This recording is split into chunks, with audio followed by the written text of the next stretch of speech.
ঠিক করিয়া রাখো। মা বাবাকে যদি এক পাল্লাই রাখো, মা বাবার পাল্লাটা ভারী হয়ে যাবে।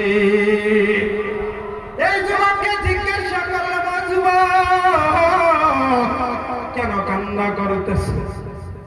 যুবককে বলল, হুজুর আমি কেরালা ছিলাম, কেরালা থাকার পর আমার বাবা বুড়ো মানুষ ফোন মারত, আমার মা ফোন মারত, ফোন মারে কান্না করত। আমার বিবি আছে, প্রত্যেক দিন আমার বিবি ফোন করে নাই, একদিন পর পরে, সপ্তাহের মধ্যে 2 দিন বাদে। কিন্তু আমার মা আমার বাবা দিনের মধ্যে 2 বার ফোন করে।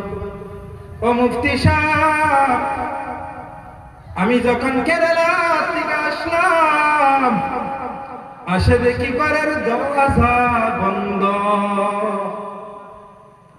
আমার মা আমার বাবাকে আমি যাওয়ার সময় মাথার মধ্যে হাত দিয়ে তেল লাগাতে আসে দেখলাম, যখন গেটের মুখে আসে দাঁড়াইলাম, দেখলাম পৃথিবীটা আমার জন্য অন্ধকার হয়ে গেছে।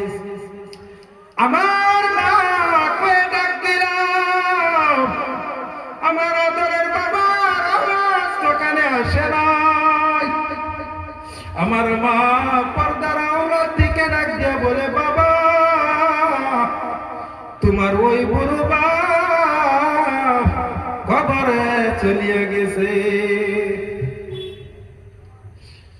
কয়েকদিন পর আমার মা চলে গেল।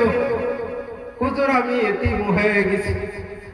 কবরে পারে দাঁড়ায় দাঁড়ায় ঈদের দিন সকাল বেলায় কান্না করে, আর হির ভাইতে থেকে বসে আসে যুবক, খুব কান্না করতেছে, মাটিতে এমন ভাবে হাত দিতেছে।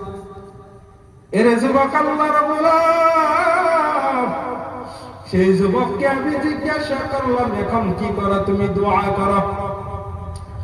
যুবক কান্নার আওয়াজ দিয়ে বলে, হুজুর আমি যখন বাড়িতে যাইতাম, আমার মা আমাকে আওয়াজ শুনে বাবা বলে ডাকত, আমাকে বাবা বলে ডাক দিত। হুজুর আমি আজকে ঈদের দিন কাপড় কিনে আনছি মার জন্য, বাবার জন্য।